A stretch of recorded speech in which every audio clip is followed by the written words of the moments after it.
কানাই কানাই কানাই সুদামা সুদামা ছুটে গিয়ে কানাইকে জড়িয়ে ধরেছে। আর যেই না জড়িয়ে ধরেছে গাছের ডাল ভেঙে পড়েছে সুদামার পিঠে। কানাই চমকে উঠেছে। সুদামা সুদামা সুদামা, এই যে গাছের ডালটি ভেঙে পড়ল, এই ডালটি তো তোর কাঁধে পড়েছে ভাই, তোর ব্যথা লাগেনি তো? সুদামা বলছে, কানাই আমার চিন্তা করতে হবে না, তোর কিছু হয়নি তো, তোর কোনো কষ্ট হয়নি তো। কানাই ভক্তের ভক্তি দেখে মনে মনে ভাবছে, সুদামা তুই আমাকে এত ভালোবাসিস, নিজের অঙ্গের আঘাত, নিজের যন্ত্রণা, সে কথা ভুলে গিয়ে তুই আমার চিন্তা করছিস। জানিস কানাই, আমি যে তোকে বড় ভালোবাসি, এক মুহূর্ত তোকে না দেখে থাকতে পারি না কানাই। জানি না আমি তোকে কেন এত ভালোবাসি। কানাই তুই ঠিক আছিস তো? হ্যাঁ, দুই বন্ধু ওই ঝড় বৃষ্টির মধ্যে দিয়ে একটা গাছের ডালে উঠে বসে আছে। আসার সময় গুরুমা আবার একটু ছোলা দিয়েছিল, ভিজে ছোলা, বলেছিল যখন খাবি দুইজনে ভাগ করে খাবি। সুদামার আঁচলে বেঁধে দিয়েছে মা। আর সুদামা গাছের ডালে বসে আছে, কানাইও বসে আছে, দুইজন দুই ডালে। সুদামা বসেছে একটু উপরে, কানাই বসেছে নিচে। কিন্তু এত পরিমাণে বৃষ্টি হচ্ছে, ভাবছে যে একটু বৃষ্টি বন্ধ হলে তারপরে যাব। তাই দুইজনে গাছের ডালে বসে থাকতে থাকতে হঠাৎ খিদে পেয়েছে বলে, যেই না ছোলাটা খাবে বলে সেই আঁচলের গিঁটটা খুলেছে, খুলে মুখে দিতে যাবে, হঠাৎ মনে পড়ে গেল গুরুমা যে বলেছিল কানাইকে দিয়ে খেতে, কি করা যায়? একটা একটা করে মুখে দিচ্ছে আর ভাবছে, কানাই তো নিচের ডালে, নিচে নেমে কানাইকে দেব, এখন তো একটু খাই। একটা দুটো খাচ্ছে আর দুটো একটা করে নিচে পড়ে যাচ্ছে। পড়ছে ঠিক কেমন ভাবে? ঠিক কানাই যেখানে বসে আছে তার চোখের সামনে দিয়ে পড়ছে। কানাই মনে মনে ভাবছে যে সুদামা কি ছোলা খাচ্ছে, কই আমাকে তো দিল না, মা যে বলেছিল আমাকে দিয়ে খেতে, ও একা একা খাচ্ছে, একবারও আমাকে বললো না। কিন্তু সুদামা কিন্তু ভেবে রেখেছে যে নিচে গিয়ে ওকে দেবে। কিন্তু মা বেশ কিছুক্ষণ পর গোবিন্দ বলে উঠলেন, সুদামা এই বন্ধু, বল কানাই, আমার প্রচন্ড খিদে পেয়েছে, গুরুমা ছোলা পাঠিয়েছিল না, আছে ভাই, দে না একটু খাই। যেই না বলেছে, সুদামা বলছে দাঁড়া দাঁড়া দাঁড়া দাঁড়া। যেই না নিচে নামবে মা, হঠাৎ আঁচলের দিকে তাকিয়ে দেখছে একটা ছোলাও নেই, পড়ে গেছে। সর্বনাশ, ছোলাগুলো গেল কোথায়? সব পড়ে গেল। কি বলবো আমি এখন ওকে? চিন্তা করছে, আমি তো খেলাম, ওকে তো দিতে পারলাম না, এটা যদি শোনেও কষ্ট পাবে। তাই সুদামা একটু কি করেছে, মিথ্যা কথা বলেছিল। এটাই তার জীবনের বড় অপরাধ। আর আমরা প্রতিটা মুহূর্ত মিথ্যা কথা বলে যাচ্ছি, প্রতিটা মুহূর্ত অপরাধ করে যাচ্ছি, জ্ঞানেও করছি, অজ্ঞানেও করে যাচ্ছি। কি বলেছিল কানাই? আমার মনে হয় জানিস, ওই কাঠ কুড়াতে কুড়াতে কোনো কাঠে আমার এই আঁচলের এই ছোলাটা যে বাঁধা ছিল না, নিশ্চয়ই আঁচলের এই কোনাটা কোথাও বেঁধে গেছে, বেঁধে গিয়ে সমস্ত ছোলা পড়ে গেছে, একটা ছোলাও নেই রে। গোবিন্দ বললেন, তবে শোন সুদামা, মনে মনে বলছি, মিথ্যা কথা বললি তো বেশ, তুই জানিস না এই মিথ্যার ফল কি হতে পারে। বেশ সুদামা, তাহলে আর কি করা যাবে, চল ঘরে ফিরি। কিছুক্ষণ পর দুই ভাই সমস্ত কাঠ একত্রিত করে আশ্রমে ঢুকলেন। ঠিক তার পরের দিন গোবিন্দ আমার সুদামাকে বলে উঠলেন, সুদামা এই সুদামা, এদিকে আয়। কি রে, তুই তো আমাকে ভালোবাসিস তাই না? আচ্ছা একটা কথা জিজ্ঞাসা করব, বল, আমি যদি তোর কাছে কিছু চাই তুই আমাকে দিবি? কেন দেব না, বল তুই কি চাস? শোন, তুই তো জানিস আমি একটু নাড়ু খেতে ভালোবাসি। ওই দেখ রান্নাঘরে রন্ধনশালায় মা নাড়ু তৈরি করে রেখেছে, আমার জন্য দুটো নাড়ু এনে দে না। সুদামা বলছে, হারে এই ব্যাপার, এর জন্য এত ইতস্তত করার কি আছে? শোন, তুই দাঁড়া, আমি মাকে গিয়ে বলি, মা আমাকে দিলে তোকে দিয়ে দেব। আরে না না, ওইভাবে আনলে হবে না। আমি চাই যে নাড়ু দুটো তুই আমার জন্য আনবি সেটা চুরি করে নিয়ে আসবি। চুরি করে? হরিবল কানাই? হরিবল। এ তুই কি বলছিস? আমি তো চুরিবিদ্যা জানি না। আমাকে গুরুদেব বেদ অধ্যয়ন করান, আমি বেদ শিক্ষা গ্রহণ করি।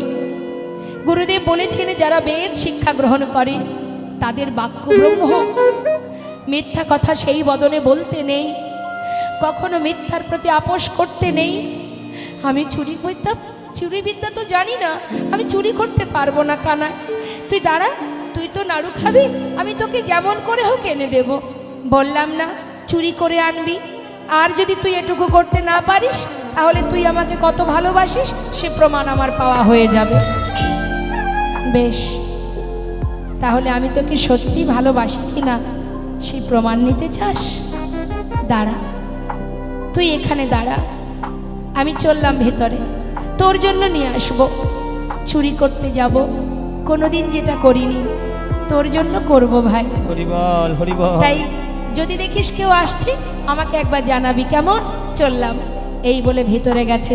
ভেতরে গিয়ে যেই না নাড়ুর পাত্র থেকে দুটো নাড়ু তুলেছে, এমন সময় দরজায় দাঁড়িয়ে চিৎকার করে উঠলেন গোবিন্দ, গুরুমা, গুরুমা, শিগগির এসো। ওই দেখো, তুমি মনে করো আমি নাড়ু চুরি করে খাই, আজ হাতে নাতে প্রমাণ। ওই দেখো কে তোমার ঘরে নাড়ু চুরি করে খায়। সুদামা কানাইয়ের এই ছলনা দেখে ঘর থেকে ছুটতে ছুটতে বাইরে এসে হরিবল। কানাইয়ের সম্মুখে ঠক ঠক করে কাঁপছে, হাত থেকে নাড়ুটা নিচে পড়ে গেছে। বলছে, কানাই রে, হরিবল হরিবল। এ তুই কি করলি ভাই? তুই মায়ের কাছে আমাকে চোর বানিয়ে দিলি। ওরে, আমি তো তোকে আগেই বলেছিলাম আমি চুরি করতে জানি না, তুই অকারণে মায়ের কাছে আমাকে চোর বানিয়ে দিলি। কানাই, জানিস আমি তোকে প্রাণের থেকে বেশি ভালোবাসি। আর আজ আমি জানি না তুই কোন অপরাধের সাজা নিলি, কোন কর্মের ফল তুই নিলি ভাই। কানাই, আমার মা বলে তুই নাকি ভগবান। হরিবল। আমি তো জানি না, যদি তুই সত্যি ভগবান হয়ে থাকিস, আজ আমি জানি না তুই কোন অপরাধের সাজা আমায় দিলি, মায়ের কাছে আমাকে চোর করে দিলি। তুই তো জানিস আমি তোর জন্য চুরি করতে গিয়েছিলাম, তাই আজ আমি তোর সামনে দাঁড়িয়ে কথা দিচ্ছি কানাই, এ জীবনে মৃত্যুকাল পর্যন্ত আমার জীবনে যত কষ্ট, যত দুঃখ, যত যন্ত্রণা, যত বেদনাই হোক না কেন, হরিবল তুই হরিবল। যদি ভগবান হয়ে থাকিস, কথা দিলাম গুরুকুলে দাঁড়িয়ে কোনোদিন আমি তোর কাছে কিচ্ছু চাইব না, দুহাত পেতে তোর কাছে কিচ্ছু চাইব না, এই আমি প্রতিজ্ঞা করলাম তোর কাছে। কানাই বলে উঠলেন, তবে সুদামা তুইও শুনে রাখ, যতদিন তুই আমার কাছে না চাইবি আমিও তোকে কোনোদিন কিচ্ছু দেব না। দুই বন্ধু প্রতিজ্ঞা হয়ে গেল বাবা। দেখতে দেখতে গুরুকুলে শিক্ষা সম্পূর্ণ হয়ে গেল, সবাই যে যার ঘরে চলে গেল। গুরুদেব আদেশ করলেন, তোমাদের শিক্ষা পূর্ণ হয়েছে, তোমরা ঘরে চলে যাও। যে যার গন্তব্যস্থলে পৌঁছে গেল। ভগবানে চলে গেল দ্বারকায়, সেখানে গিয়ে রাজা হয়ে রাজত্ব রক্ষা করতে শুরু করলেন। আর এদিকে সুদামা চলে গেল আপন গৃহে। মটুকমণির আনন্দ ধরে না, সন্তান মস্ত বড় পণ্ডিত, বিপ্র, সে এত বড় পণ্ডিত হয়েছে, গর্ববোধ করে সবাইকে বলে, ওগো দেখো তোমাদের ঘরেও তো সন্তান আছে, আমার মতো পুত্র কার আছে বলো? আমার ছেলে মস্ত বড় পণ্ডিত, সে বিপ্র। সবাই বলে, গ্রামবাসীরাও বলে, সত্য কথা, ঠিকই বলেছ গো, তোমার ছেলের মতো ছেলে আমাদের এলাকায় কারোর নাই। কিন্তু মা, সেই সুদামা এলাকার মধ্যে একটি পাঠশালায় ছোট ছোট শিশুদের শিক্ষা দেয়, পাণ্ডিত্য অর্জন করায়, তাদেরকে শিক্ষা দিতে দিতে সেখান থেকে যে কড়ি পায় তাতে তার সংসার চলে যায়। উপযুক্ত বিবাহের বয়স হয়েছে, এক সুবুদ্ধি ভক্তিমতী কন্যার যোগাযোগ করে বিবাহ দিলেন, যার নাম সুশীলা। বিবাহ হলো, বিবাহের পর সন্তানও হলো, সুখে স্বাচ্ছন্দ্যে দিন কেটে যায়। কিন্তু মাগো, কখন যে ভগবান কাকে পরীক্ষা করে কে বা জানে। জেনে রাখবেন, কিভাবে কাকে কখন পরীক্ষা করবে কেউ জানে না। তাই পরীক্ষা জীবনে যদি আসে কখনো ভেঙে পড়তে নেই। আমরা জীবনে কষ্ট পেলে ভগবানকে ডাকি না, আমরা জীবনে কষ্ট পেলে ভগবানের আর ভোগ দিই না। অনেক ফ্যামিলিতে আছে, শুধু সবার কথা বলছি না, যদি জীবনে একটু আঘাত আসে না, দেখবেন আর ভগবানের ভোগ দেয় না, আর সেবা দেয় না। হ্যাঁ, কিন্তু মা, এটাই তো ভগবানের কাছে ভক্তের পরীক্ষা। পদে পদে ভগবান পরীক্ষা করে ভক্তকে, শুধু আমার আপনাকে নয়। চিন্তা করে দেখুন একবার, ভগবানের বামে যে সহধর্মিণী, তার জীবনের কষ্টটা একবার অনুভব করুন। রাধারানী দাপর যুগে শত বৎসর হারা হয়েছিলেন গোবিন্দকে। কলিযুগে মহাপ্রভুর বামে মা বিষ্ণুপ্রিয়া, যে সারা জীবন গৌরহরি চলে যাওয়ার পর সারা জীবন ওই চার দেওয়ালের মধ্যে বাধা থেকে চোখের জলে বুক ভাসিয়ে দারু বিগ্রহ সেবা করে গেছে। সারাদিন মহামন্ত্র জপ করত, যে ভগবানের সহধর্মিণী, তার তো সুখে থাকার কথা, মহাসুখ পাওয়ার কথা। তার কষ্টটা একবার ভাবুন। ভগবান শুধু আমাকে আপনাকে কষ্ট দেননি, তার বামে যে লক্ষ্মী, তার বামে যে সহধর্মিণী, তাকেও কষ্ট দিয়েছেন। সেও তো ভক্ত, শিখিয়েছেন, জীবকে পরীক্ষা করে দেখিয়েছেন। সেই মা বিষ্ণুপ্রিয়া চার দেওয়ালের মধ্যে সারাদিন বাধা থাকতেন, সারাদিন মহামন্ত্র জপ করতেন।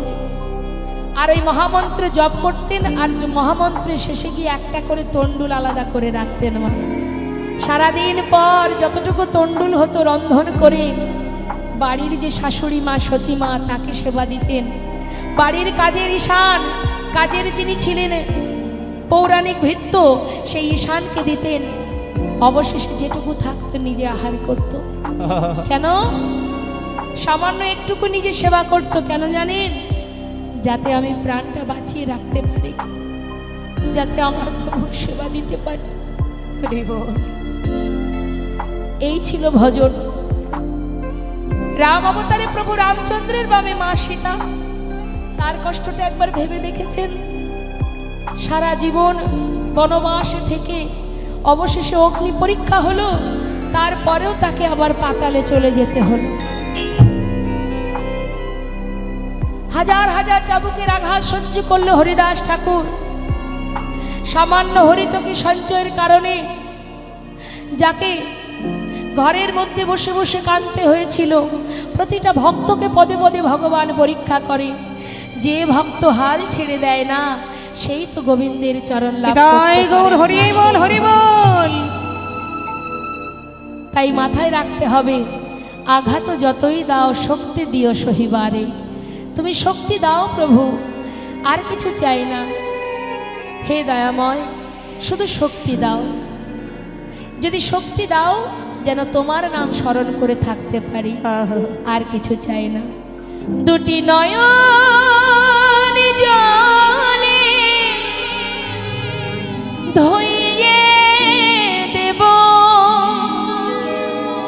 তোমার দুটি রাঙা চরণ, তুমি করিও গ্রহণ। শ্রী সচিনন্দন দুটি নয়ন জলে ধুইয়ে দেব তোমার দুটি রাঙা চরণ, করিও গ্রহণ। শ্রী সচিনন্দন না জানি ভজন, না জানি পূজন, আমি না জানি ভজন, আর না জানি পুজো কোন গুণে পাবো তোমার রাঙা চরণ। আমি না জানি ভোজ না জানি পূজন কোন গুণে পাব ও দুটি চরণ। দুটি নয়নে জল বহে অবিরাম। হে প্রাণ গোবিন্দ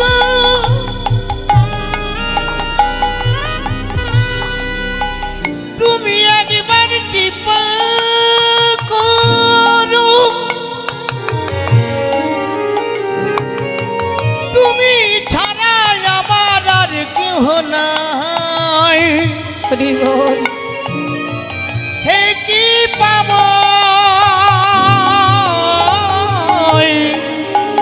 করুণাময় দুটি নয়নের জল বহে অবিরাম।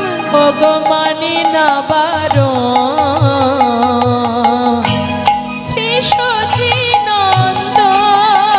দুটি নয়ন জল ধুইয়ে দেব তোমার দুটি রাঙা চরণ করিও গ্রহণ। শ্রী সচিনন্দন শিশুচির নন্দ শ্রী সচিনন্দন। আজ ভগবান সুদামাকে পরীক্ষা করার জন্য দেখি ভক্ত তো আমাকে ভালোবাসে, কতটা ভালোবাসে। সুদামা প্রতিজ্ঞা করেছে জীবনে কোনোদিন ভগবানের কাছে কিছু চাইবে না। তাই সেই প্রতিজ্ঞা কেমন কঠিন প্রতিজ্ঞা, কতটা গাঢ় সেই প্রতিজ্ঞা ভগবান পরীক্ষা করে দেখছে। কি করেছে, একটু একটু করে সুদামার কাছ থেকে সর্বস্ব কেড়ে নিতে শুরু করলেন। সবার আগে কেড়ে নিলেন তার মাতা পিতাকে। যখনই মা বাবা চলে গেল সংসারের পুরো দায়িত্ব পড়ে গেল সুদামার কাঁধে। সুদামা পাঠশালাতে শিক্ষা দিয়ে যা পায় কোনো রকমে তাতে সংসার কেটে যায়, সন্তান আছে তার পরিবারে। কিন্তু মা ভগবান চিন্তা করলেন ওই পাঠশালাটা বন্ধ করে দিতে হবে, তবে আমি দেখব ভক্ত আমার কাছে না চেয়ে থাকতে পারে কিনা। আমাদের যখন সর্বকিছু হারিয়ে যায় তখন আমরা ভগবানের কাছে চাই না।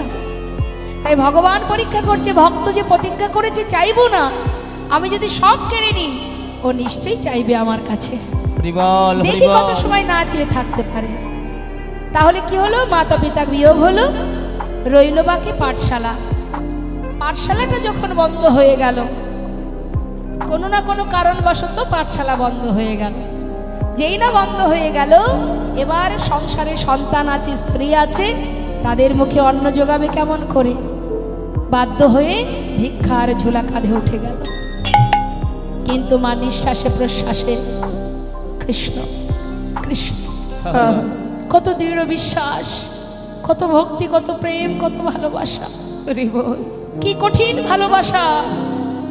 হাজার কষ্ট দিনের পর দিন তার জীবনে বেড়েই চলেছে যন্ত্রণা, কিন্তু শ্বাসে প্রশ্বাসে কৃষ্ণ নাম। হরি বল হরি বল। দ্বারে দ্বারে ভিক্ষা করে, প্রতিনিয়ত এক এক গ্রামে প্রতিদিন ভিক্ষায় গেলে ভিক্ষা দেবে কেউ? ভিক্ষায় যায়, কোনোদিন পায়, কোনোদিন পায় না। দেখতে দেখতে পিতৃ সম্পদে যা ছিল একটু একটু করে ভগবান সব কেড়ে নিয়ে অবশেষে স্ত্রীকে নিয়ে সন্তানদের নিয়ে গাছতলাতে এসে সার করলো। তাই ঝড় বৃষ্টি মাথার উপর দিয়ে চলে যায়, তথাপিও যেদিন রন্ধনের জন্য অন্ন জোটাতে পারে রন্ধন করে, যেদিন জোটে না সারা রাত সন্তানদের বুকে জড়িয়ে ধরে কৃষ্ণ কৃষ্ণ কৃষ্ণ কৃষ্ণ বলে হরি বল হরি বল। তথাপিও কৃষ্ণ না। দ্বারকায় বসে আছেন গোবিন্দ, পাশে আছে রুক্মিণী সত্যভামা। প্রভু গো, আর কত কষ্ট দেবে তাকে? যে ভক্ত তোমাকে এত ভালোবাসে, হরি বল হরি বল। তো ঝড় বৃষ্টি, স্ত্রীর পরনে একটা মাত্র বস্ত্র, সন্তানদের অঙ্গে কোনো বসন নেই, আর কত পরীক্ষা করবে তুমি? এবার তো কৃপা করো। দ্বারকায় বসে বসে ভগবান চোখের জলে ভক্তের জন্য কাঁদছে। হরি বল হরি বল। রুক্মিণী, সে যে কঠিন প্রতিজ্ঞা করেছে গো, আমার কাছে কিছু চাইবে না। এই প্রতিজ্ঞাটা তার জীবন থেকে মুছতে হবে। একটু ধৈর্য ধরো। ভক্তের কষ্ট সে যে আমার কষ্ট। হরি বল হরি বল। একদিন তার স্ত্রী সুশীলা বলে উঠলেন, স্বামী, তোমার কাছে আমার কোনোদিন কিছু চাওয়ার নেই, আমি চাইও না। কিন্তু স্বামী, আমি শুনেছি তোমার বন্ধু নাকি ভগবান, আবার এও শুনেছি সে নাকি তোমার বন্ধু, আবার এও শুনেছি সে নাকি দ্বারকার রাজা। স্বামী, তুমি কি পারো না সন্তানদের জন্য তোমার বন্ধু রাজার কাছ থেকে কিছু অন্তত চেয়ে নিয়ে আসতে? হরি বল হরি বল। সুদামা বলে, সুশীলা, এমন কথা আর বলো না। সে আমার পরম বন্ধু, যে বন্ধুর জন্য আমি কিছু করতে পারি না, সেই বন্ধুর কাছে আজ বিপদে পড়ে হাত বাঁধবো, এটা কেমন করে হয়? আমি পারবো না। আমি যদি কারোর জন্য কিছু করতে না পারি, তার কাছে কি চাইবো কেমন করে? কতগুলো বছর হয়ে গেছে আমি কানাইকে দেখিনি, বড় সাধ জাগে মনে। স্বামী, তোমার কি ইচ্ছা হয়? হয়। তুমি কি তোমার বন্ধুর কাছে যেতে চাও? বন্ধুকে দেখতে চাও? সুশীলা, কার বা ইচ্ছা হয় না বন্ধুর সঙ্গে দেখা করতে? কিন্তু বিশ্বাস করো, সে তো রাজা আর আমি তো কাঙাল। আমার মতো বন্ধুর কথা তার কি আর মনে আছে? হরি বল, সে এখন হরি বল। কত প্রজাবর্গ, দাস দাসী, রাজ রানী নিয়ে দিন কাটাচ্ছে। আমার কথা কি তার মনে থাকে গো? স্বামী, যাকে তুমি এত ভালোবাসো সে তোমাকে ভুলে যাবে? এটা কি করে হয়? যাও, একবার গিয়ে দেখে এসো। যদি তোমায় চিনতে না পারে, ফিরে এসো। সুশীলা, তুমি বলছো, কিন্তু যাব কি করে বলো? আমার তো কিছু যদি তার জন্য নিয়ে না যায়, শূন্য হাতে এত পথ আমি যে যাব, বহু বছর পর যে বন্ধুর কাছে যাব, খুশি হয়ে বন্ধু হয়ে তার জন্য কিছু নিয়ে যেতে পারবো না। স্বামী, ঠিক আছে, তুমি এই চিন্তা করছো, আমি যদি কোনো উপায় করে দিই তাহলে তুমি যাবে? সুশীলা, তুমি কি উপায় করে দেবে? যদি কিছু এনে দিতে পারো উপায়,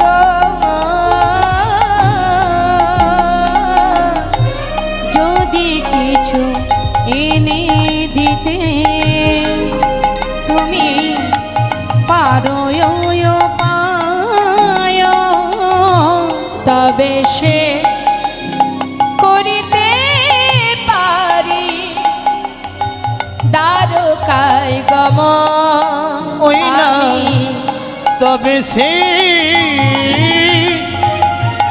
করতে পারি ওই দ্বারকায় গমন। কিছু এনে দিতে পারবে কি? কিছু এনে দিতে পারবে কি? আমার প্রাণের সখা কানাইয়ের লাগি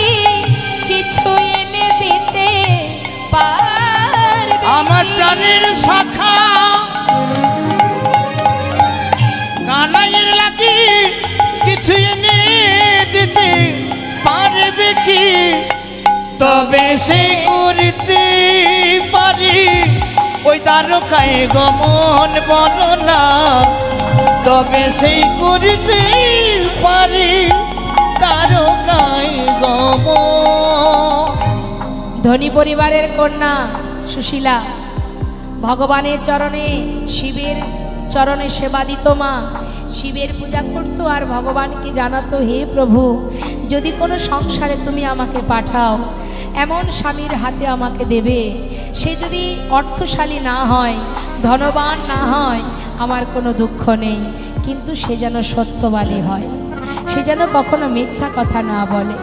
পেয়েছেও তাই মা, সত্যবাদী সুদামা কখনো মিথ্যা কথা বলতেন না, কখনো মিথ্যা আচরণ করতেন না। তাই আজ সুশীলা স্বামীকে গোবিন্দ দর্শনে পাঠাবেন বলে আজ তিনি নিজে আঁচল পেতে জীবের দ্বারে দ্বারে ভিক্ষা করছে। ভাবো, এই হচ্ছে পরম বৈষ্ণব, পরম ভক্ত, পরম বৈষ্ণবী, ভগবানের জন্য আঁচল পেতে দ্বারে দ্বারে ভিক্ষা করছে মা। তা কি বলছে দ্বারে গিয়ে, জীবের দ্বারে দ্বারে গিয়ে বলছে, আমায় ভিক্ষা দাও গো নগরবাসী, ভিক্ষা দাও আমায় ভিক্ষা দাও গো নগরবাসী, ভিক্ষা দাও আমায়, আমায় ভিক্ষা দাও গো ওগো নগরবাসী, ভিক্ষা দাও আমায়।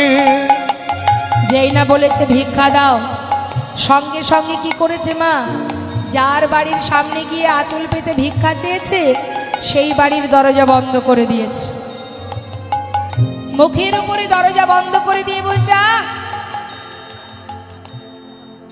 আহা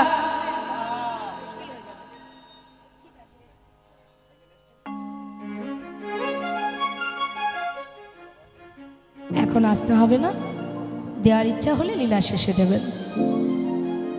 ঠিক আছে, একজনের কাছ থেকে তো পেয়েছি, এটাই হবে। তা মা যেই না বলেছে দরজা বন্ধ করেছে, বন্ধ করে বলা বলি করছে ঘরের মধ্যে, আরে আরে এ আবার কোথা থেকে এলো রে, হ্যাঁ নিত্য নতুন ভিখারি জ্বালায় কি গ্রাম ত্যাগ করে দিতে হবে, এ কোথা থেকে উদয় হলো, একে তো আগে কখনো দেখিনি এ পাড়াতে, আরে এদিকে এদিকে দেখেছিস আবার কোথা থেকে উদয় হয়েছে, হ্যাঁ এই যে শোনো, এ বাড়ি ভিক্ষা হবে না, অন্য বাড়ি যাও, যাও যাও অন্য বাড়ি যাও, এ বাড়ি ভিক্ষা হবে না, তাড়িয়ে দিল। এটা কিন্তু সবাই করে না মা, কিছু কিছু বাড়িতে আছে, দুপুরবেলা এসেছো ভর দুপুরে ভিক্ষা হবে না, আবার কেউ বলে অসময়ে আমি এখন কাজে আছি, আমার হাত ফাঁকা নেই, অন্য বাড়ি যাও, তাড়িয়ে দেয়। দেখুন একটা কথা বলি, ভিখারি আছে বলেই আপনারা দান করতে পারছেন, যদি জগতে কাঙাল কাঙালিনী না থাকতো দানটা কোথায় করতেন? আপনার অর্থ আছে কিন্তু দান করার জায়গাটা তো দরকার মা, দান যদি আপনি করতে না পারেন তাহলে পুণ্য অর্জন করবেন কি করে? বস্ত্রদান, অন্নদান কোথায় হয়? কম্বল দান কোথায় হয়? যাদের নেই তাদের দেওয়া হয়। তা দেয় কেন? দিলে কি লাভ? দান করা, এই যে দান, এটা একটা ভগবত কৃপা, কৃপা লাভ হয়। দান করা মানে একটা আপনি ভালো কাজ করলেন, এই কাজের ফলে কি হবে? গোবিন্দের কৃপা পাবেন, আপনি একটা পুণ্য অর্জন করতে পারবেন। তাহলে দানের জায়গাটা তো দরকার। এলাকায় যদি কাঙাল কাঙালিনী না থাকে দান করবেন কি করে? আর দান যদি করতে না পারেন তাহলে গোবিন্দের কৃপা বা পুণ্য অর্জন কি করে হবে? তাই ভিখারি এলে জানবেন আপনারই লাভ। ভিখারি যদি দ্বারে আসে আপনারই লাভ। আপনার ক্ষমতায় যেমনটা কুলাবে আপনি ততটুকুই দেবেন, তাতে কি হবে? প্রভুর আশীর্বাদ আপনি লাভ করবেন। প্রাণ ভরে দান করবেন যতটুকু সম্ভব সামর্থ্য অনুযায়ী। তাই দান কখনো বৃথা হয় না মা, দান করা উচিত, দান করতে হয়। তেমন কেউ দ্বারে এসে দাঁড়ালো, হয়তো বস্ত্র চাইলো, আপনার অনেক বস্ত্র আছে, কৃপণতা না করে ভগবান তো অনেক দিয়েছে আমায়, দিলাম একটা বস্ত্র, না তুমি পরবে, দিতে হয়। এতে কি হয়, প্রভু কখন কিভাবে কোন ছলনায় কোন রূপে কার বাড়িতে এসে কি চাইবে কে বা জানে মা। তাই হৃদয়টা পরিষ্কার রেখে মুক্ত হস্তে যদি কেউ আসে দ্বারে কিছু সাহায্য নিতে, শাস্ত্রে বললেন দিও কিঞ্চিত না করিও বঞ্চিত। হরিবল হরিবল। তাড়িয়ে দিল, চলে গেল পাশের দ্বারে অন্য বাড়িতে। সেখানে গিয়ে সুশীলা আবার বললেন, ভিক্ষা দাও গো নগরবাসী, ওগো ভিক্ষা দাও আমায় ভিক্ষা দাও গো নগরবাসী, ভিক্ষা দাও আমায়। আরে এই দাঁড়ো দাঁড়ো দাঁড়ো দাঁড়ো, এই বউটাকে চেনা চেনা মনে হচ্ছে। সুদামার বউ? ও আচ্ছা, দেখো দেখো, নিজে দাঁড়ে দাঁড়ে ভিক্ষা করে মনে হয় কিছু পায় না, আজকে নিজের বউটাকে পথে নামিয়ে দিয়েছে। এই যে শোনো শোনো, এই যে দাঁড়ে দাঁড়ে ভিক্ষা করছো, তোমার স্বামী সত্যবাদী, সত্য কথা বলে, সৎ পথে চলে, তাহলে দাঁড়ে দাঁড়ে ভিক্ষা করে খাও কেন? হ্যাঁ, আমরা অনেক কষ্ট করে রোজগার করি, জীবের দাঁড়ে দাঁড়ে ভিক্ষা করে খাই না। এ বাড়ি হবে না, অন্য বাড়ি যাও।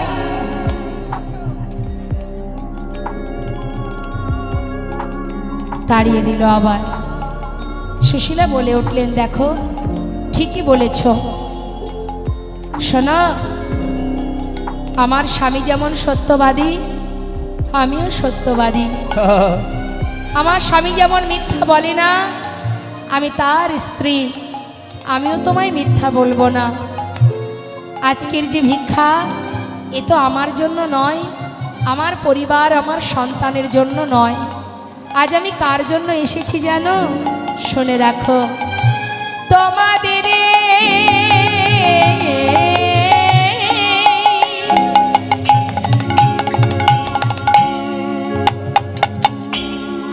তোমাদের ভিক্ষার দ্রব্য পাবে সে মোরা,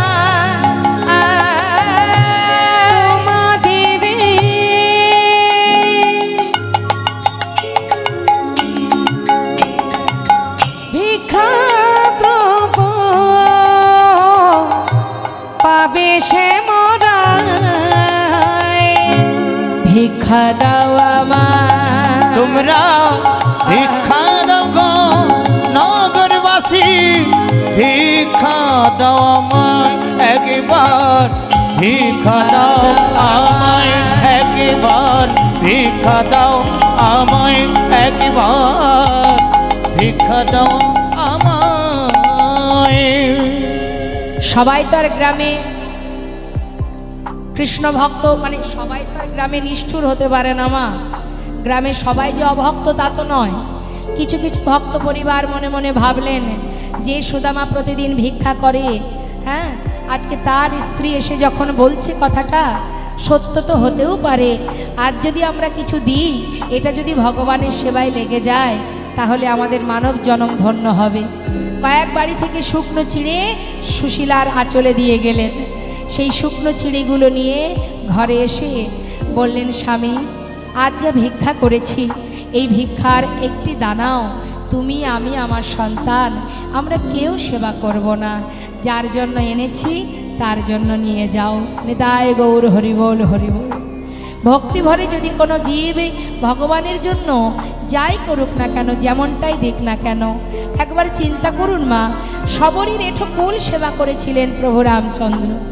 সবরই বন থেকে কুল পেড়ে নিজে আগে খেয়ে দেখছিলেন, টক না মিষ্টি না ঝাল। হ্যাঁ, যে শবরীকে সবাই ঘৃণার চোখে দেখত, সেই অবহেলিতা, সেই শবরী, সে কিনা জঙ্গলের মধ্যে, কুটিরের মধ্যে আজ আশা পেতে বসে আছে হৃদয় মাঝে, বুক ভরা আশা, আমার কুটিরে রামকে আমি নিয়ে আসবো।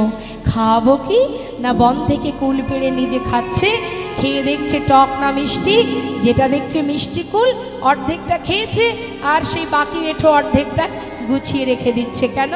রাম আসবে, রামকে খেতে দেবো না। তাই গৌর হরি বল, হরি বল।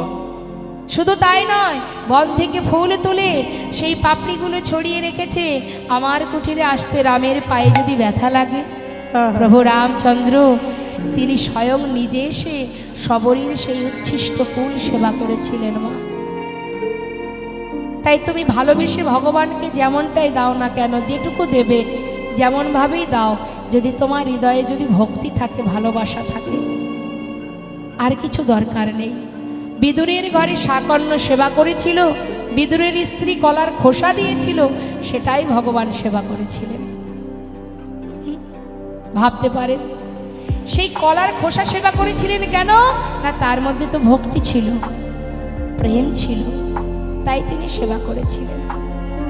ভগবান বললেন সবার ঊর্ধ্বে ভক্তি, সবার ঊর্ধ্বে হচ্ছে ভক্তি, তাতে মন্ত্রতন্ত্রের দরকার নেই। কেউ যদি ভক্তি ভরে ভালোবাসে আমাকে, মন্ত্রের কি বা প্রয়োজন? বৃন্দাবনের ব্রজগোপীরা তারা কি মন্ত্র দিয়ে গোবিন্দকে ভালোবাসত? তাই তো ব্রজপ্রেম শ্রেষ্ঠ প্রেম। যারা কৃষ্ণ ছাড়া আন জানতো না, কৃষ্ণ ছাড়া যারা আন জানতো না, সেই সুদামা আজকে শুকনো ছিঁড়ে সুন্দর করে পুটুলি বেঁধে কানাইয়ের জন্য নিয়ে যাচ্ছে। কানাই আশাপথে নয়ন দিয়ে বসে আছে, আমার বন্ধু আসছে। হ্যাঁ, আমরা মনে মনে ভাবি আমি তো ভগবানের জন্য ক্ষীর সর জোগাড় করতে পারছি না, ভগবানের জন্য ননি মাখন আনতে পারছি না, আমার দেওয়া সেই বাতাসা, এই ফল কি করে ভগবান সেবা করবে? কোনো দরকার নেই, তাতে কোনো দুঃখ নেই মা, তোমার যেমনটা আছে তুমি তেমনটাই দাও। কেউ যদি রাজভোগ খাইয়ে মনে মনে ভাবে যে আমি ভগবানকে রাজভোগ খাইয়েছি, আমি বড় ভক্ত, তাহলে তো বিপদ আছে। অনেকে আছে, দেখুন, কখনো এটা জানবেন, লোক দেখানো ভক্তিতে কোনো লাভ হয় না। বর্তমান ভক্তি জগৎটা এমন হয়েছে না মা, আমি বারবার চরণ ধরে সবাইকে বলি, আমি আপনাদের অনেক ছোট, আপনাদের কন্যা সমতুল্য, বোন সমতুল্য, তবে প্রভুর কৃপায়, গুরু কৃপায় এইটুকু জেনেছি মা, যে কখনো কারোর প্রতি হিংসা করে কাউকে দেখাবার জন্য কখনো কোনো সময় ভগবানকে ভালোবাসতে যাবেন না। ভালো যদি বাসতে হয় নিজে থেকে ভালোবাসো, লোক দেখানো ভালোবাসার কোনো প্রয়োজন নেই। যদি কেউ মনে করে আমি 5 লাখ টাকা খরচ করব, আবার অপর ব্যক্তি তার প্রতি হিংসা করে মনে মনে ভাবে ও 5 লাখ খরচ করেছে, আমি 10 লাখ টাকা খরচ করব, ওকে দেখিয়ে দেব আমি 10 লাখ টাকা খরচ করেছি, লাভ কি হবে? শুধু তোমাকে দেখানোই হবে। তোমাকে দেখালাম আমি এত টাকা খরচ করেছি, যার মধ্যে কোনো ভক্তি থাকবে না। ওই সেই একটা কথা আছে না মা, আংটির মধ্যে দিয়ে হাতি ঢুকে যাচ্ছে, হাতি প্রবেশ করছে, হাতি গলে যাচ্ছে, কিন্তু হাতির লেজটা বেঁধে যাচ্ছে। মানে এত বড় অনুষ্ঠান হচ্ছে, অগণিত ভক্ত সমাগম হচ্ছে, প্রসাদ বিতরণ হচ্ছে, দুর্গাপুজোয় বিশাল বড় প্যান্ডেল, এত লাইটিং, এত আলো, এত ভক্ত, এত কিছু। প্রতিমার মায়ের বদন দর্শন করার সময় কারণ নেই, লাইটিংয়ে দাঁড়িয়ে দাঁড়িয়ে সেলফি তুলবো কখন, আর ওই লাইটিং প্যান্ডেল দেখবো কখন, সব কিছু হবে, কিন্তু আসল প্রেম ভক্তিটা আর হবে না। তাই মাথায় রাখতে হবে, আমার কিচ্ছু নেই, তাতে কি আছে? ওই যে হরিনামৃত, এই যে নামামৃত সুধা দান হচ্ছে, এই এলাকার ভক্ত আপনারা কত কষ্ট করে এই অনুষ্ঠান করছেন, এই যে হরিনাম বিতরণ হচ্ছে মা, জীবনের শ্রেষ্ঠ দান হচ্ছে এই হরিনামামৃত সুধা দান, হরিনামামৃত সুধা দান। আগে এত কীর্তন হতো না, এখন দিকে দিকে, কোণে কোণে, ঘরের কোণে কোণে, সর্বত্রে, হাটে বাজারে মোড়ে যেখানে হোক সব জায়গায় কীর্তন হচ্ছে। কে বলেছে ভক্ত নেই? কে বলেছে কলিযুগে ভক্ত নেই? অনেকে বলে কলিযুগে ভক্ত নেই, ভুল কথা। ভক্ত আছে, ভক্তকে খুঁজে বের করে নিতে হয়।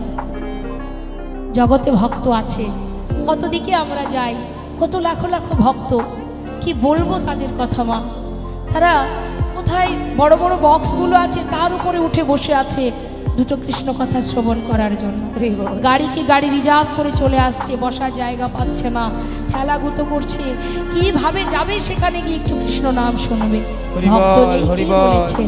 আছে। যদি ভক্তকে যদি খুঁজে বের করতে পারো তবে তুমি খুঁজে পাবে ভক্ত আছে। আগে তুমি নিজে ভক্ত হও, তবেই তুমি ভক্ত পাবে। তাই গৌর হরি বল হরি। আজ সুদামা সেই চিড়ের পটলিটা নিয়ে সুশীলার কাছ থেকে বিদায় নিয়ে মাথায় করে নিয়ে যাচ্ছে,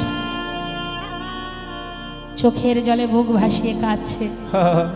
চললেন বৃন্দাবন থেকে দ্বারকায়, খালি পায়ে, পরনে একটা বস্ত্র আছে কোনো রকম। কত প্রেম, একদিকে সখা, একদিকে বন্ধুত্ব, আর একদিকে ভক্ত।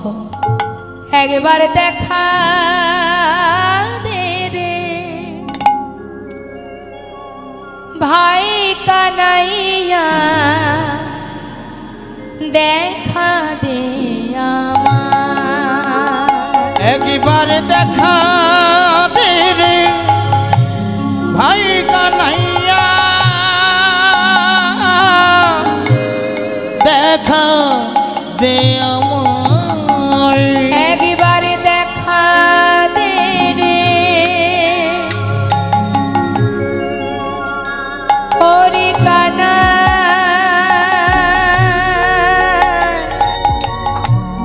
হরে আমার, হরে আমার, হরে আমার, আমার কানা।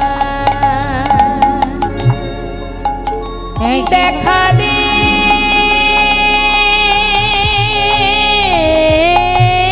রে ওরে কানা,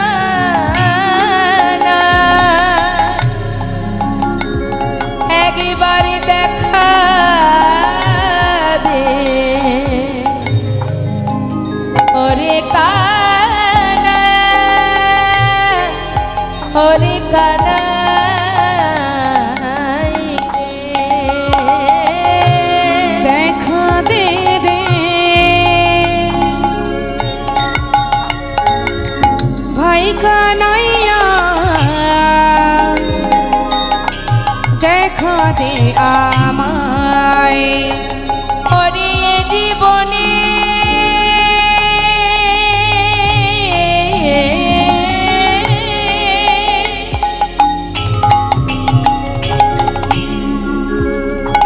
কানাই রে,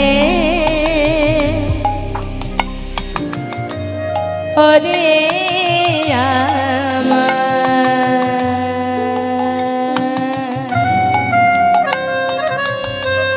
ওরে আমার, আমার প্রাণের ভাই, হরে কানা, হরে কানা, হরে কানাই রে,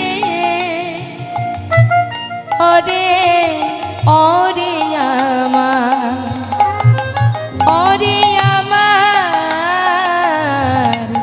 ভাই কানাই রে। একবার দেখা দে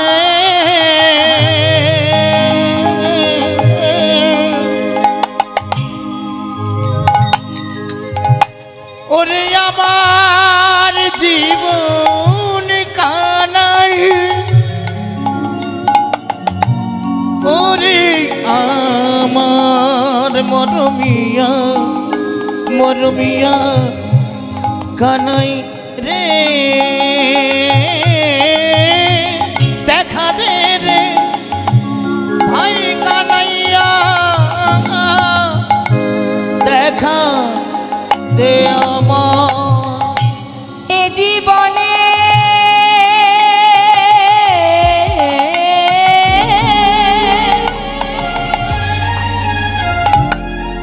ওরে এ জীবনে কত দিন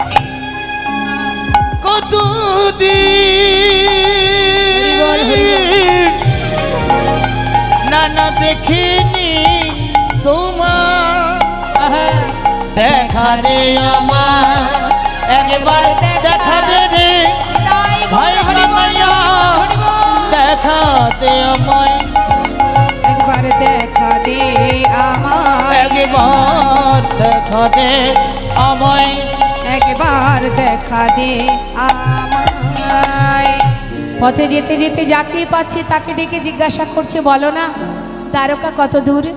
ওগো বলো না দ্বারকা কত দূর? সবাই দেখিয়ে দিচ্ছে এই পথে যাও, এই পথে যাও। পথে যেতে যেতে মা কিছুটা পথ, প্রায় অনেকটা পথ অতিক্রম হয়ে গেল। এদিকে কখনো কখনো পথের ধারে বসে বসে বিশ্রাম করছে, চোখের জলে বুক ভাসিয়ে খাচ্ছে। এদিকে জিজ্ঞাসা করছে রুক্মিণী, স্বামী তোমার বন্ধু পথের ধারে বসে কাঁদছে, তুমি আর কত কষ্ট দেবে? এবার তো দেখা দাও, এবার তো দেখা দাও। দাঁড়াও রুক্মিণী, যে বন্ধু এত যন্ত্রণা সয়েও এত দূর পর্যন্ত চলে এলো, আর এইটুকু আসবে না? সময় না হলে আমি যাব কেমন করে? সময় হোক তবেই তো ভক্তকে উদ্ধার করব। তার প্রমাণ শিশুপালের 100 অপরাধ ক্ষমা করে দিয়েছিলেন ভগবান। দিনের পর দিন অপরাধ করে গেছে, ভগবান বলেছিল 100 অপরাধ পর্যন্ত আমি তোমার সামনে আসব না, 100 অপরাধ আমি ক্ষমা করব, 101 হয়ে গেলে আর ক্ষমা করব না, সেই দিনই তোমার মুক্তি। তাই যত সময় সময় না হবে বাবা, তত সময় তো ভগবান আসবে না। রুক্মিণী অপেক্ষা করো, আমার বন্ধু এত পথ যখন এলো আর এইটুকু আসবে না? আমিও তো দেখতে চাই যে আমার বন্ধু আমাকে যদি সত্যি দেখতে চায় আমার দ্বারে এসে দাঁড়ায় কিনা। নিতাই গৌর হরি বল। হরিবল হরিবল। দ্বারে এসে পৌঁছালেন, বিশাল প্রাসাদ। প্রাসাদ দর্শন করে মনে মনে চিন্তা করছে, এত বড় রাজ্যের রাজা আমার বন্ধু, কত দাস দাসী তার, রাজ সুখের মধ্যে দিন কাটায় বন্ধু। যার সেবা করার জন্য কত মানুষ আছে, কত রানী আছে, সেই বন্ধু, সেই বাল্যকালের শিশুকালের বন্ধু আমি, আমার কথা কি ওর আর মনে আছে? যে রাজভোগ সেবা করে সে কি আর আমার মতো কাঙাল বন্ধুর আনা এই শুকনো চিড়ে খাবে? আমি দিতে পারবো না। হরিবল হরিবল। কি করে দেব শুকনো চিড়ে? যে অমৃত সেবা করে তাকে শুকনো চিড়ে কেমন করে দেব? না, দেব না। লুকিয়ে রেখেছি, নিজের বসনের তলে লুকিয়ে রেখেছি, বন্ধুকে দেবে না। কি করে দেবে? যে রাজা, তার জন্য কিচ্ছু জোগাড় করতে পারিনি, শুকনো চিড়ে এনেছি আমি দিতে পারবো না। দাঁড়ে দাঁড়িয়ে বলছে, দাঁড়ি, এই দাঁড়ি, এই যে মহলটা দেখছি এর মধ্যে যে রাজা, বলতে পারিস তোরা এখানে আমার কানাই আছে কিনা? দাড়িগণ বলে উঠলেন, कौन हो तुम, कहाँ से आए हो, नाम क्या है तुम्हारा?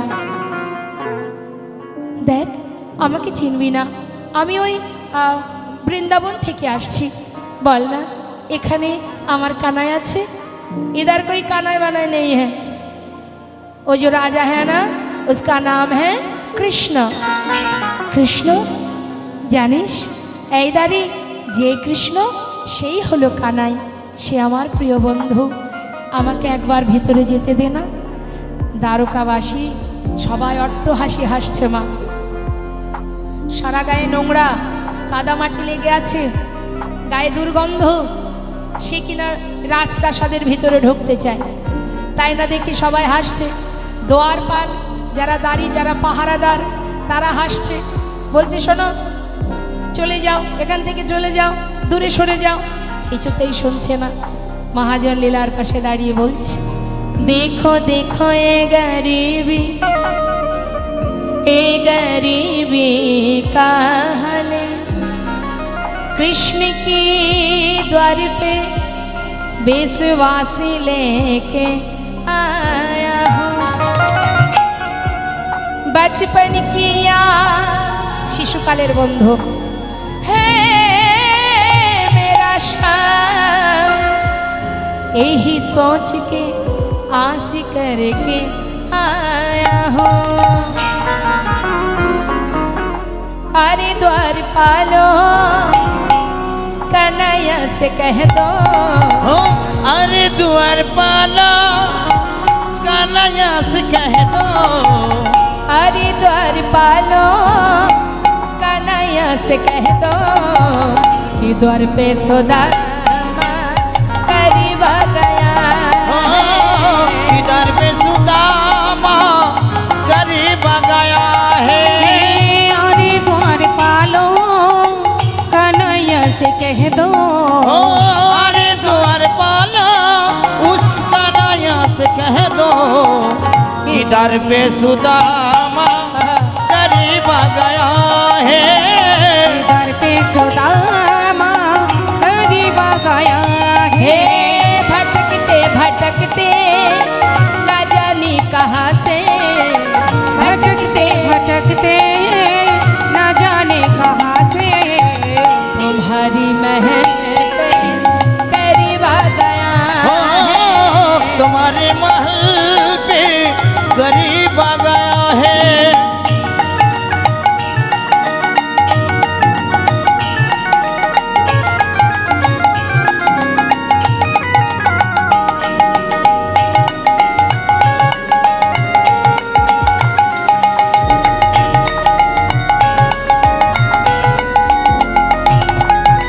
सर पे न पगड़ी तन पे न जामा, बता दो कन्हैया को नाम है सुदामा।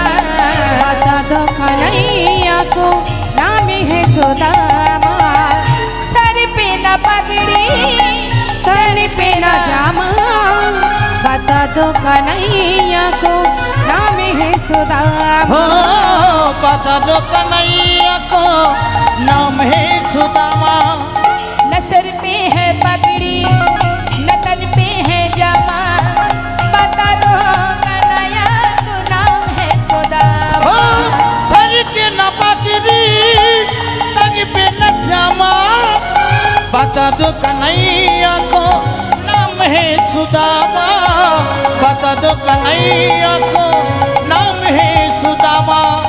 एक बार जाके उस कन्हैया से कह दो, हो एक बार जाके उस कन्हैया से कह दो, तुम्हारी महल पे करीब आ गया हो है। तुम्हारे महल पे गरीब आ गया है।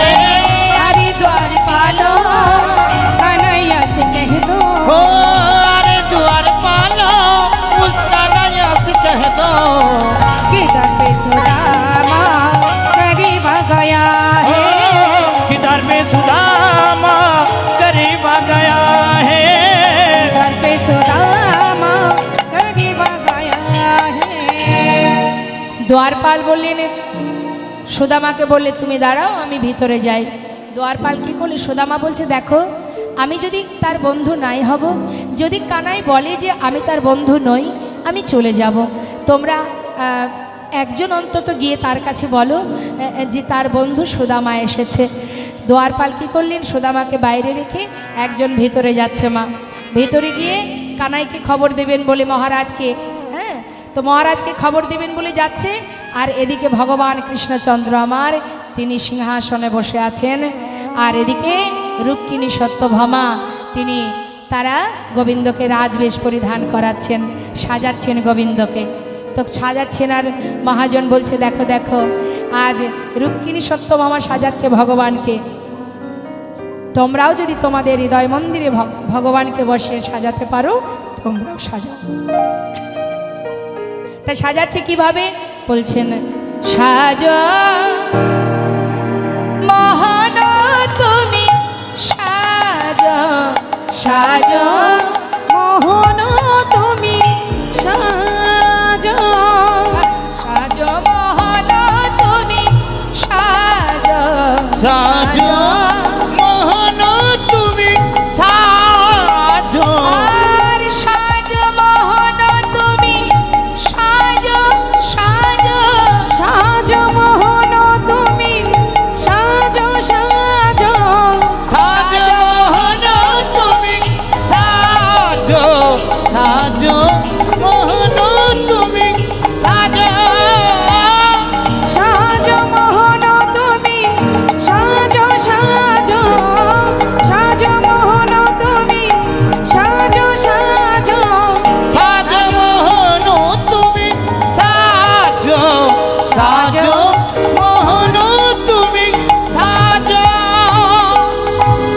চির সুন্দর চিরয় অভিলাষী তুমি চির সুন্দর চিরয় বিলাসী তুমি চির সুন্দর চিরয় অভিলাষী তুমি চির সুন্দর চিরয় বিলাসী মাথে শিখি পাখা হাতে লয়ে বাসি তুমি চির সুন্দর চিরয় বিলাসী মাতা শিখি পাখা হাতে লয়ে বাসি গোকুলের কান্হা ব্রজেতে শ্রীকৃষ্ণ গোকুলের কান্হা ব্রজেতে শ্রীকৃষ্ণ গোকুলের কান্হা ব্রজেতে শ্রীকৃষ্ণ গোকুলের কান্হা ব্রজেতে শ্রীকৃষ্ণ নব নব রূপে তুমি আজ সাজ মোহন তুমি সাজ সাজ মোহন তুমি সাজ সাজ মোহন তুমি সাজ সাজ সাজ মোহন তুমি সাজ সাজ সাজ মোহন তুমি সাজ সুন্দরভাবে সাজাচ্ছে মা কি বলছে অন্তর মন্দিরে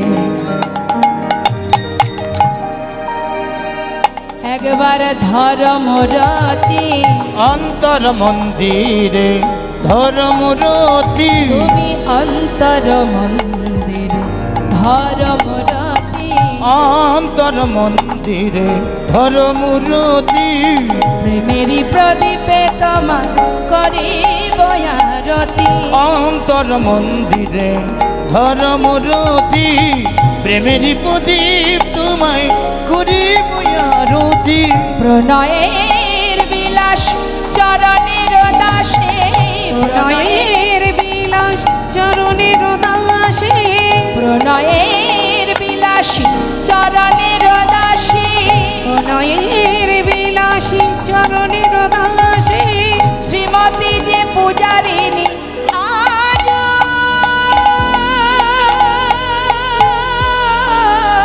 সাজ মোহন তুমি সাজ সাজ মোহন তুমি সাজ সাজ মোহন তুমি সাজ সাজ সাজ মোহন তুমি সাজ সাজ সাজ মোহন তুমি সাজ সাজ মোহন তুমি সাজ সাজ মোহন তুমি সাজ মহারাজ চিৎকার করে দ্বারপাল এসে বললেন আপনার দ্বারে এক কাঙাল ভিখারি এসেছে এক পাগল এসেছে ভগবান জিজ্ঞাসা করলেন তুমি কি করে জানলে সে পাগল তার বেশ দেখে কখনো বোঝা যায় যে সে পাগল কিনা নাম কি তার সুদামা যেই না বলেছে সুদামা গোবিন্দ তো জানেন যে তিনি দ্বারে এসে দাঁড়িয়ে আছেন তথাপিও সুদামা আহা যত সময় খবরটা তার সামনে না আসছে তিনি তো যেতে পারছেন না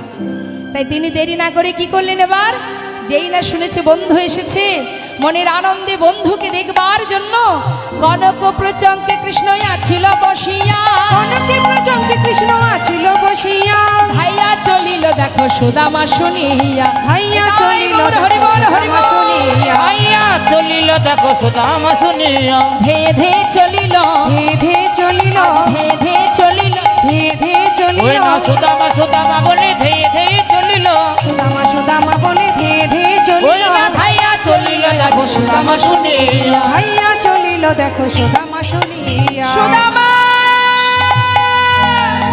সুদামা সখা ছুটতে ছুটতে দাঁড়িয়ে এসে সুদামাকে বুকের মধ্যে জড়িয়ে ধরেছে সুদামা বলছে কানাই রে হরি বল হরি বল কানাই তুই আমাকে এত ভালোবাসিস বন্ধু ছেড়ে দে আমায় ছেড়ে দে এমন করে ধরিস না তোর সারা গায়ে রাজবেশ পরিধান আমার শরীরের যত নোংরা সব তোর গায়ে লেগে যাবে। কানাই বলছে, সুদামা, এতগুলো বছর পর তোর মনে পড়ল, হরিবল হরিবল। এতদিন পর এলি তুই, মনে পড়ল তোর। আর কি বললি? নোংরা লেগে যাবে? কিসের নোংরা? তোর গায়ে তো শুধু একটু কাদা মাটি লেগে আছে, এতে আর নোংরা কোথায়? এতগুলো বছর পর আমি বন্ধুকে কাছে পেলাম, তাকে একবার বুকে জড়িয়ে ধরবো না? হরিবল হরিবল। কেমন আছিস তুই? সুদামা বলছে, কানাই, এতদিন ভালো ছিলাম না, তোকে কি দেখতে পেয়ে, তোকে বুকে জড়িয়ে ধরে আমার জীবনের সমস্ত কষ্ট দূর হয়ে গেছে।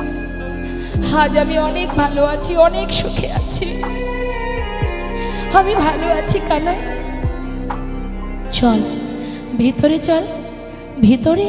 না না, আমি ভিতরে যেতে পারবো না, ভিতরে রাজরানীরা আছে, আমি কি করে যাব তাদের সামনে? দেখছিস না সারা গায়ে নোংরা দুর্গন্ধ লেগে আছে, আমি যাব না বন্ধু, আমাকে যেতে বলিস না। সুদামা, তুই ভিতরে যাবি না? চেয়ে দেখ, ওই দেখ রাজরানীরা সবাই বরণ ডালা হাতে করে তোকে বরণ করে ঘরে নিয়ে যাবে বলে সবাই দাঁড়ে দাঁড়িয়ে আছে। হরিবল হরিবল। চল।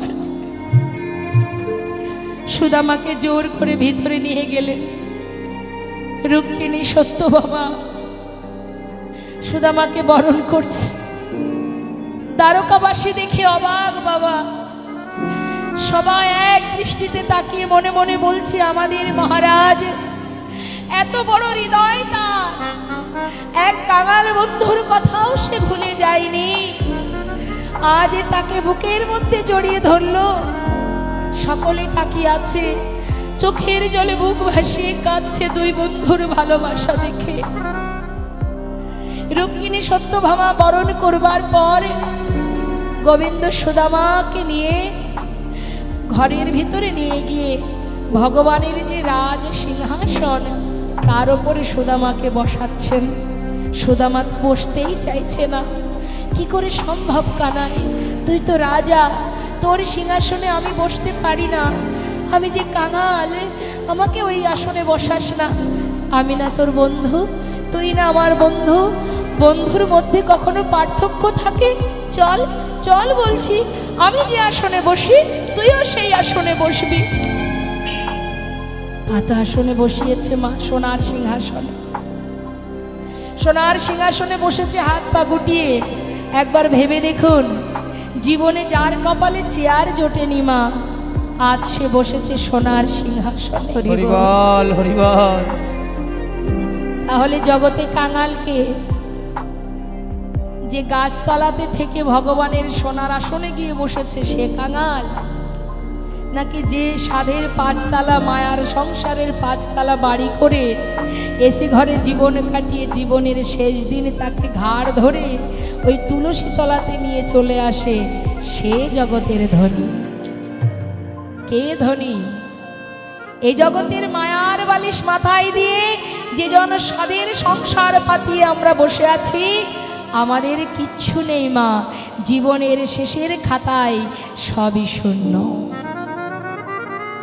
আর যে কিনা দাঁড়ে দাঁড়ে ভিক্ষা করে কৃষ্ণ নামে নিজেকে সঁপে দিয়েছে, এই জগতে দেখবেন অনেক জীব আছে যারা সাধু গুরু বৈষ্ণব, যাদেরকে দেখলে ব্যঙ্গ করে, ঠাট্টা করে, তিরস্কার করে, তাদের কি দুর্গতি হবে একবার চিন্তা করে দেখুন। জগতে সেই ধনী যে জন কৃষ্ণ ধনে ধনী, জগতে সেই ধনী যে জন ভগবানের ধনে ধনী, যে জন ভগবানের নামে ধনে ধনী। তাদের চরণ শরণ নেওয়া উচিত আমাদের। হরিবল হরিবল। তাদের চরণ আশ্রিত হওয়া উচিত আমাদের। যে তুমি যে পথে চলেছ আমি তো যেতে পারছি না, যদি কৃপা করি তোমার ওই হাত দিয়ে আমার হাতটি ধরে ভার করে নিয়ে যাও। হরিবল হরিবল।